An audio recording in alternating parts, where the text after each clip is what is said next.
Military courts کھولے ہیں. اس کا بھی صرف ایک ہی مقصد ہے کہ کیونکہ عام ان عدالتوں میں کسی بھی عدالتوں کے اندر کوئی بھی کیس نہیں کھڑا ہوتا کیونکہ وہ کیس ہے ہی کچھ نہیں, بوگس کیسز ہیں. اب یہ فوجی عدالتوں کے ذریعے عمران خان کو سزا دلوائیں گے. کیا ہوگا اس سے؟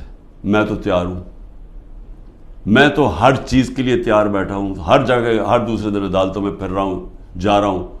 کوئی یہ نہ مجھے کہے کہ میں یہ جو ان دو بڑے ڈاکوؤں کی طرح دم دبا کے باہر بھاگ جاؤں, کیونکہ ان کو کرپشن اتنی انہوں نے کی ہوئی, ہمیشہ یہ باہر بھاگ جاتے ہیں, وہاں سے پھر NRO لے کے ڈیل کر کے پھر واپس آ جاتے ہیں. میں یہی ساری کیسز لڑوں گا, اور میں ملٹری کورٹ میں بھی لے کے جائیں وہاں بھی کیس لڑوں گا.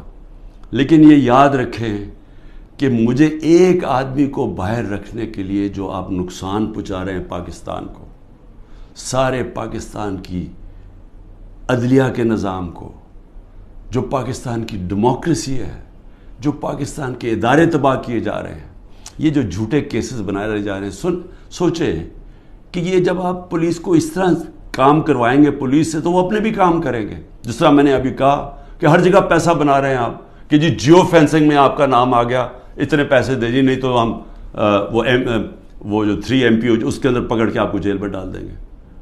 تو سارے ادارے, سارا ملک کا نظام تباہ کیا جا رہا ہے.